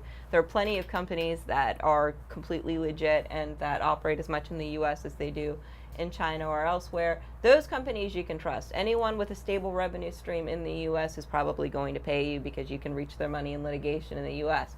If they are solely operating in China, for example, like in a China distribution deal, get that money up front every time. Yeah. I mean, you hear how difficult just the concept of going to court is in general. Imagine how hard that is if that court is in Beijing. And that court is in Beijing, and they will never find for a U.S. client, ever. Yeah. In a corporate context, it's just not going to happen. Yeah. And I mean, even with less extreme examples, if you don't if you know the company, if you've worked with the company, things like that, you've had deals and and you have contacts there and you're confident, then you can accept payment in a longer sort of term. And not just that, but you're also going to be more inclined to do favors for them, like that one extra tweet, just because you have that pre-existing relationship. You know what your boundaries are, they know what your boundaries are, you know what their boundaries are, they know what their boundaries are. Everybody kind of has an understanding of what's going to be okay, what's not. And you saying no isn't going to kill the deal because you have this pre-existing relationship. If you say no to the tweet, they're just going to be like, all right, whatever, next time. Yep. So, but in terms of actual provisions that you want to pay attention to, and this one it's kind of harder to use an analogy because we're talking about specific contract terms. The first is going to be your intellectual property rights. Who owns the work? Is this a work for hire? Work for hire is legally operative language, so you need to be really careful about that. But there are also a lot of people who call things a work for hire that aren't because they do not qualify as a work for hire under copyright law. Work for hire ends up in a lot of contracts we look at. Of course. Can you explain it to people? So work for hire is a legal concept under copyright. And what it means is, let's say you're an independent, like you're a consultant or you're a streamer. We'll use the streamer example. That's a good example for these guys. This is why I'm trying to bring things back to streaming. So let's say you're a streamer. Somebody comes to you saying, we want you to produce a video showing our product. We'll say it's a video game studio that comes in and says, hey, can you do a product? Can you do a video for us? And they say, yeah, sure. Let's start this relationship. Let's get married. And they say, okay, but we need to make sure, but we're going to pay you this, and we are going to own the work. We're going to own all of it. And the way we're going to do that is through this idea of work for hire. And what work for hire does is it basically says that by virtue of their commissioning the work, they own the rights to that work. Now, there are some serious exceptions because it doesn't apply to every kind of work. Generally only applies to collaborations and collective works. And there are a couple of other exceptions, but they don't really apply to games, so I don't really pay too much attention to them. They also cannot be retroactively applied, which is why a lot of times these work for hire clauses aren't really valid. unless they have an accompanying assignment. So that's another, like, there are certain provisions that that should trigger other provisions in the checklist in your head, especially if you draft these things daily like I do. And like one of the triggers, if you see a work for hire, you better see, like if you're representing the publisher in this case, you better see an assignment in there, because the work for hire will probably not hold legal water in a legal challenge. You need that extra bolster of an assignment in the event that the work for hire doesn't exist. Assignment meaning assigning the rights. A full assignment of all rights, and assignment is, again, it's a very legally operative term, and what that means is that all of the rights, all of the bundle of rights that you're given by virtue of copyright law or by virtue of trademark law, you are basically taking those out of yourself and giving them to the other party, and you cannot touch them anymore. Nobody else can touch them. So now they have those rights. You cannot do anything with them. And the problem that, I mean, it's purely a hypothetical, and hopefully nobody will actually do this, but the threat is actually there, is how can that bleed through? Because if they do a true land grab and say, we own not just this, but other like products or other similar streams or things like that, or you know, all content that you develop during this period, and there's no carve out for content outside of the scope of this agreement, then at that point, literally everything that you produce in that period belongs to them, regardless of whether they paid for it or not. So that's where you need to be really, really careful about work for hire. If there is a work for hire, make sure it's very limited in scope to the actual project, that it's only the deliverables you provide them that are deemed a work for hire, and it's not something that includes all of the work that you've done. Synapse is asking, is work for hire something that should be avoided? I turn down all work for hire contracts, but sometimes I'm not sure if I'm too aggressive about that. Honestly, most of my clients, including my developers and influencers, kind of work for hire is their bread and butter.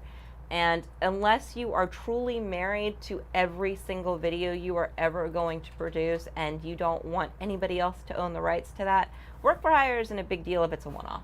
Work for hire can be bread and butter. It's a really good way to make money, because you're basically just producing this content, you know, one video for this amount. You're never going to use it again. You don't really want to do anything with it because it's branded, right, for this other party. And why would you want to keep that unless, you know, there's something truly unique that you've contributed to it that you'd like to use? As long as the work for hire is sufficiently narrow in scope and as long as it's well constructed, there's nothing wrong with a work for hire agreement. The problem is when it becomes a land grab and when it actually becomes scary. And that's what you need to watch out for. There's no contract that is actually scary if you know how to read it. The only bad contracts are the ones you don't negotiate. So those are going to be like the Twitch affiliate agreement. Yeah. Because you can't and I'm not saying that they're badly drafted, or I'm not saying that they're necessarily onerous, because actually of affiliate agreements, I think that the Twitch does pretty well. Mm-hmm. But the fact that you can't negotiate it, the very fact that it's rape. If we're using the dating analogy, I mean, it's basically saying, you know, or it's the take it or leave it thing, you know, where it's like the analogy we always use for contracts like this is there's a difference between, like, when you rent an apartment, there's a contract. It's pretty difficult to go in there and redline the shit out of that contract and negotiate with them, because you're just like a body with a paycheck, like, and there's plenty of those. You know, when you're a celebrity, when you're a performer, you have like a unique skill that they're tapping into, then you have a lot more leverage than guy trying to rent an apartment. Yes. Now, that being said, I also negotiate my leases. Me too. Because why not? Exactly, that's fun. You know. And also lower rent. Yeah. Can't complain.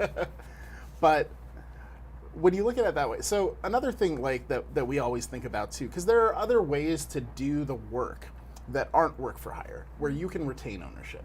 And that's where, you know, you do the work and you give them a license, like an incredibly broad license to that work. So it's functionally as if they own it. Yeah, exclusivity is a scary thing.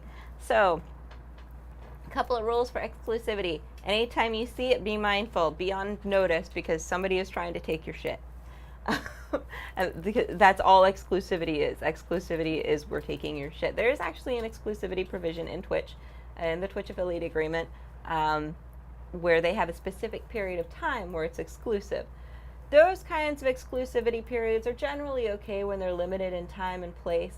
And the reason is because eventually you're gonna get those rights back, so long as the exclusivity period isn't the lifetime of the product. So if you're exclusive, or not just the lifetime of the product, but as long as it's limited and it's not killing your ability to exploit it if that's what you choose to do. Yeah, sorry. We always go with a non-exclusive, but then worldwide. Well, that's fine, because they can still do whatever they want with it. Yeah. The owner can still do whatever they want with it. Non-exclusive is great, but there are going to be many situations, especially when we're dealing with a specially commissioned product for a particular title, that's going to need to be exclusive, because they don't want you to be showing that or talking about it or using it in a way that they do not approve of, right? Like, if you made this video and then you use it to, you use parts of it to make fun of the product in a later video, that's going to be a big problem for that client. And one, they're never going to hire you again, obviously. Yep. And two, you're kind of being an asshole.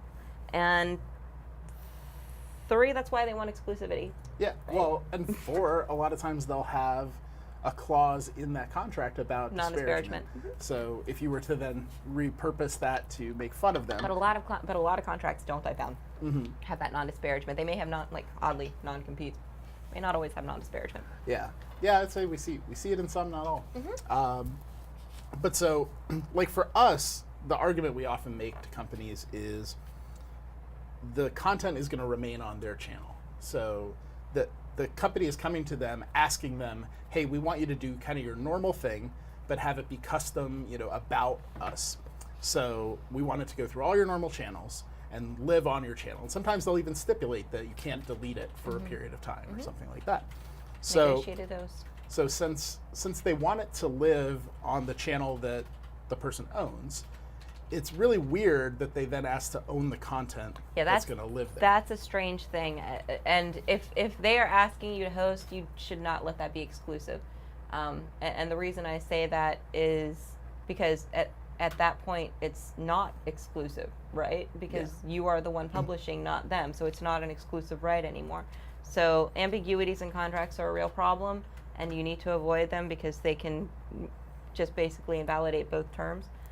Whenever two different terms conflict and there's no real way to parse them out, then both can be considered cut, and so it's just going to be there's no license at all, or it's going to default to non-exclusive anyway.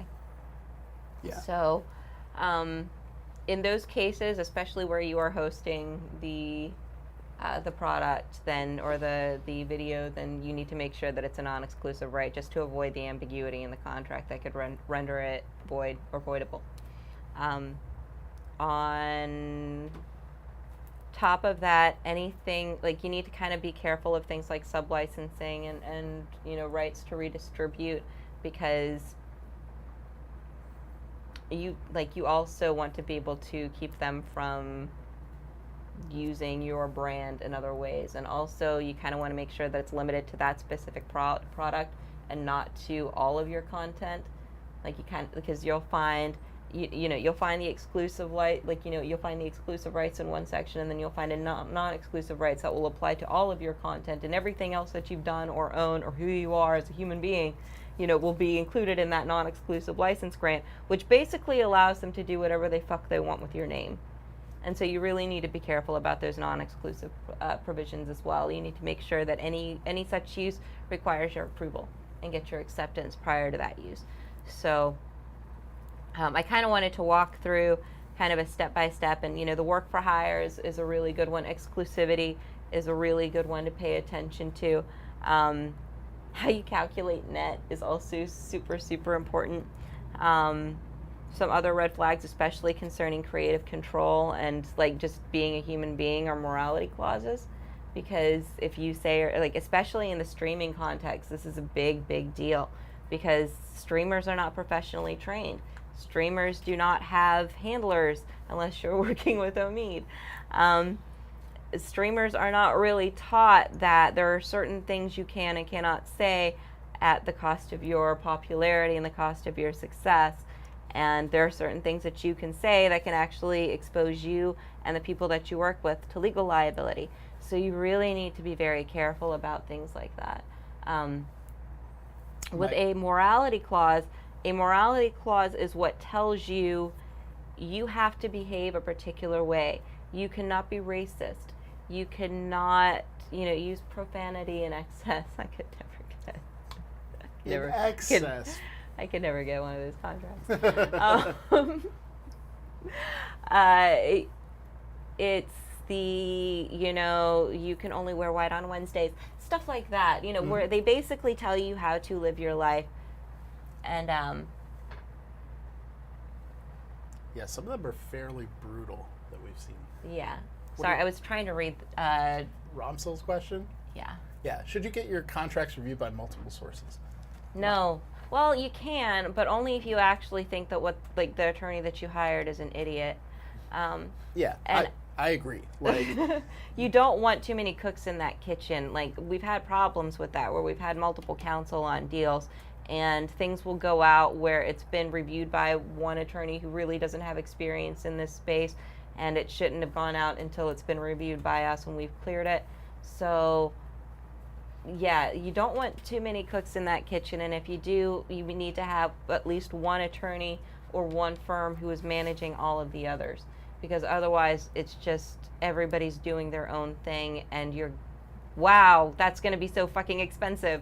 Like, that's a lot to pay for because you're covering the cost of the same, different lawyers doing the exact same thing and telling you the exact same thing in most cases. but lawyers are cheap, right?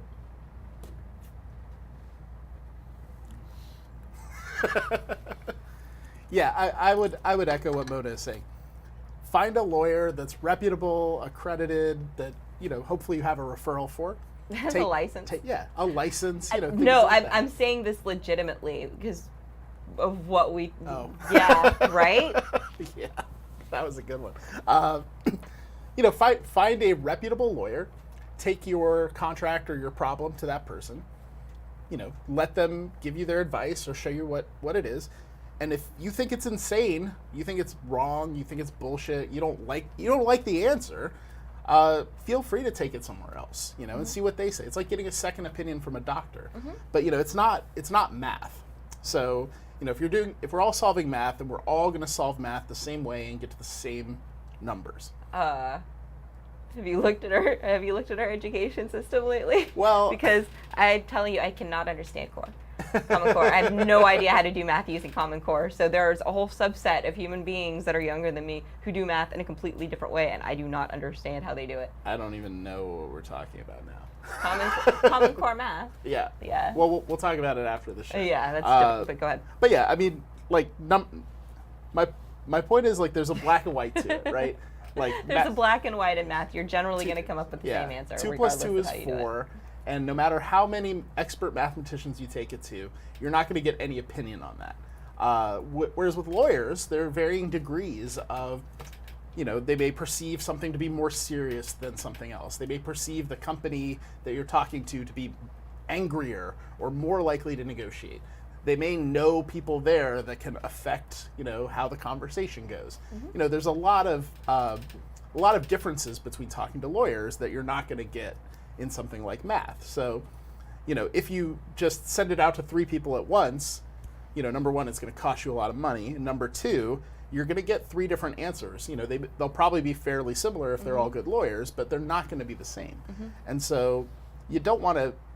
You can't afford to do that for long. Well, another thing that you have to keep in mind is that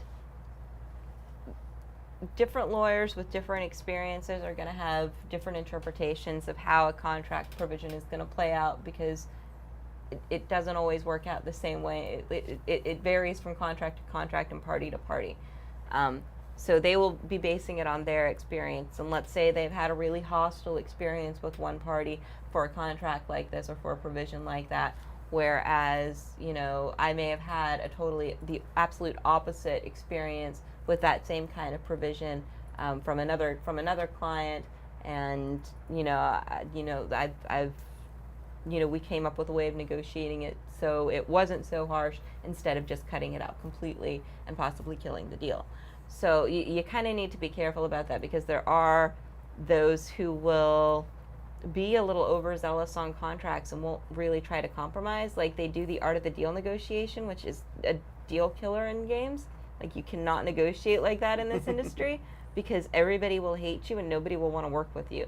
Like, it's not about winning or losing in video games. I mean, it is about winning or losing in video games, but in video game agreements, it's really not about that, because you're trying to build something, you're trying to do something together, and you're going to be working together a lot, so you really need to have a positive relationship, especially creatively. And being an asshole on the business side really affects people's ability to want to work with you creatively, and this is something that I've seen time and time again, where people will just refuse to work with certain parties, or they will not work with us because we've been associated with certain parties or something like that. So you really need to be careful about that. Yeah, and I mean, we talk about that a lot in terms of just the game industry, because it's such a small industry. It's funny how years will go by and you see people that you met 20 years ago at your first job, and it's like, oh, well, you're doing this now, really? Like, I bumped into a guy the last time I was at Blizzard, in the line at the Starbucks at Blizzard, that I hadn't even thought about in like 15 years, who actually like told me some stories about his life, because he's like a little older than me, so he accomplished a lot more than I have in his life. And he told me some stories that I still tell today, but I only had talked to him like a couple times back then. I just turned around and I was like, you look familiar, like. And we just started talking. Obviously, he didn't remember me, because I was like some kid he talked to for 5 minutes. Is how he felt. And then I'm telling him this whole story, and he's like, oh yeah, I remember that. But like, it's crazy. Just in the line at Starbucks, I'm like, oh, what do you do? Because he works at Blizzard now, right? You will never get away from the people that you meet in the game industry. Yeah, you won't. So you have to be a fucking decent human being. Like, it's a really small community, and even with the influx of esports and influencers that are in Let's Play that's been coming into it, we're still a small industry, and the same people are just kind of branching out into new industries. Like, the game studios are still making games, but now they're also brokering these deals with influencers. So influencers are kind of the new kids on the block, and we've been around for a long, long, long time, at least, in terms of our own lifetimes. So it really, you kind of need to tread carefully, and you kind of need to make sure that the people that you're talking to, like, you're actually making friends, and you aren't just showing off your ego, because I've seen that happen a few times, and I'm like, ooh, that's really unprofessional, that's really bad, and nobody's going to want to be your friend, and nobody's going to want to talk to you, and that's not good in this business, because almost every deal that really closes and does well does so because the parties are able to be friends, but also able to do business. Like, there's that mutual trust and that mutual respect that comes from a friendship, which is another way of how I like to look at building relationship building and building contracts, is building a friendship and establishing boundaries, determining grounds for trust, determining grounds for respect. These are things that we do as a natural process of building a relationship with anybody, be they a lover, a friend, a family member. These are all things we think about. You can think about business in the same context. Just try not to take it too emotionally, right? yeah.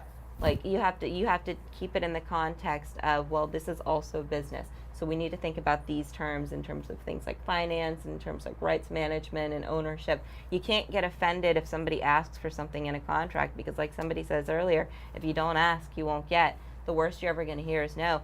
But on that same note, never be afraid to ask for anything, because nobody who is good at business and is probably good at operating a company is going to be offended by anything that you ask for, because A, you are almost certainly not the first person to ask for it.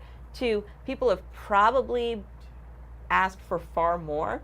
I've definitely seen deals where, like, an influencer who maybe had 30K followers asked for like 500 or like 1,000 copies of the game. Why not? just going to give them out to people on the street. They asked. Obviously, he did not get that because they were like, no. Like, and he was doing like one video for them. It was a lot to ask for something like that.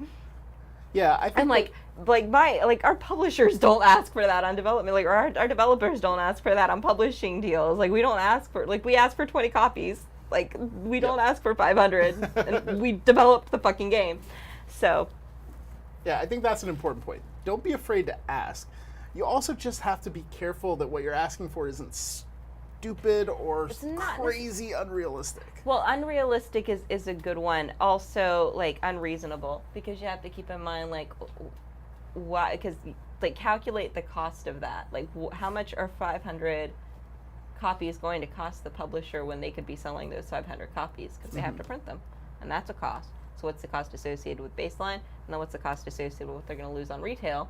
And if that amount of what you're asking for vastly exceeds what they're paying you, you're not going to get it. Yep. Yeah, I would say one that comes up with us a lot. It's interesting because there's not great pricing information in the influencer space. So we never expect an individual streamer to have like a really good idea what an hour of sponsored streaming costs. But when we ask people, about a potential opportunity, and the number is like 20 times too high, and the person is very insistent about it, that will work against them, because we see that and we say, this person, the person says, well, I have 10 viewers and I always get like $3,000 an hour. It's like, okay, well, this person is going to be very difficult to deal with because they're asking for something unrealistic that it's very unlikely we can do, and then on top of that, they're very pushy. So that's the only thing, but like what always happens, the basic transactional version of this is, hey, you get an email, we want you to cover this game or do something. Note, if you don't ask, is this a paid opportunity? Is this a sponsored opportunity? Something like that. Or just say, yes, I would be happy to cover this in exchange for, some sponsorship consideration. If you don't do that, like they're never going to just come back at the end and you're like, oh, you know what? We definitely meant to pay you. We were going to do that. So sorry that we didn't bring it up at any point. That never happens, right? Like you have to ask for the things you want, and you have to be reasonable throughout the process and communicate. And as long as you're doing that well, then nobody's going to be mad. Like I'm never mad when somebody asks for way more money. It's like they ask for double what somebody could actually get paid for this. You might laugh at them, but you're not going to be mad or upset. You're just going to be like, okay, well, that's silly. But, I mean, go to, more power to you for asking. Like, that's ballsy. Yeah. Like, it does, and you get a little bit of respect by asking not if you're asking unreasonable things that make absolutely no sense in the deal. But, like, if you're asking for things that maybe they don't get asked for a lot, or if you're just defending your rights and you're doing it well, you develop that respect by that party. Negotiating and asking for things can actually do you a lot of good in the relationship. And as long as you're reasonable about it, as long as you're actually working towards a compromise that you can both be at least less unhappy with, you're going to develop respect. They're going to want to keep working with you because they know that if you are being this careful about this deal, you're probably going to be careful about the product that you're preparing for them, and you're also probably not going to be entering into other deals without thinking, right? You're not going to thoughtlessly assign rights to something that they were supposed to have exclusively. So these are really important points, and this is why, negotiating an agreement is an incredibly good idea, and you should do it and learn how to do it well. And do not read The Art of the Deal. That is the worst possible way to negotiate. I'm telling you now, for free. Also, it sucks. It's like... Well, no, the writer is great, but it's a ghostwriter. Yeah. But the story where he actually got the best ghostwriting deal of all time on that book, because he got like half, because Donald Trump didn't know how to negotiate a deal for a book. Yeah. About negotiating deals. About negotiating deals. Yeah, the book deal was terrible. It was fantastic. That guy's like set for life because it was such a bestseller. He laughs about it, and now he's out against Trump. He's just like, the guy's an asshole. It's great. I love the man. Yeah. This is why I was saying, no, it's a great book. Like, it's a well-written book. It's just... Yeah, it's just, this thing, that actual piece of advice, say, you can use it. Somebody taught me this about negotiating for your salary at a company. Like, I always will ask for a salary that's probably higher than the maximum that they're willing to pay. Not crazy amounts higher, but higher. And No, I definitely asked Patrick for crazy amounts whenever he asked me to move out here, and then he paid me them, and I was really surprised. all right, well, congrats.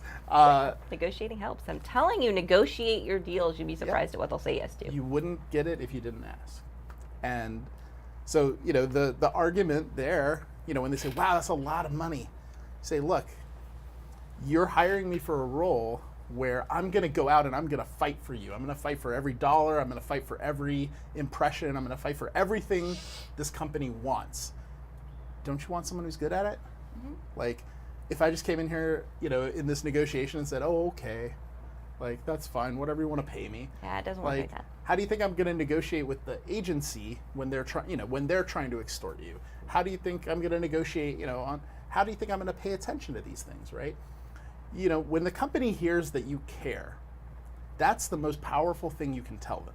And, showing them that by respectfully, challenging and asking for the things you want and explaining the logic, when somebody does that, I'm like, okay, well, how do I get this guy? Like, where do I sign? Like, what does he want? Like, just give it to him. Like, he's fantastic. And it's rare. Like it's that trust. It's that this person knows what they're doing. Mm-hmm. You feel confident in working with them. You want to work with somebody who clearly is competent. Like, competency is in high demand. And And with I had that, something else to say, and then I completely forgot, and then I looked at the time, and I was like, oh my God, I have to work. I feel like we could probably continue talking for several more hours. Yes. But we've already talked over our time limit. Thank you so much, Mona, for coming out. We Thank you definitely for having me. It was we will have awesome. you back anytime you want. Really? We'd love to do this again. I would love to do this again too, and I need to come down here again anyway because I was supposed to see my friend Mona, but I think I have another friend who's also named Mona. That gets really confusing. No, I followed it. Yeah, but she just moved to San Diego, so we were hoping to get together, but I don't think she's going to be available tonight. So next time I come down, I will be happy to do another live stream, and that time I'll drag her out. Yeah, we'll get her on the show too. That way we can call it Too Many Monas. There we go. All right, folks. You guys have a great weekend. Thank you again, Mona, for joining us. Thank you. Have a great one. We will see. Well, I will not be here next week, but Office Hours will be here next week. Same time, Friday, 2 p.m. Have a great night. Thanks, everybody. If you have any other questions, by all means, go ahead and shoot me a text or send me Cut her something mic. on Twitter. Cut her mic.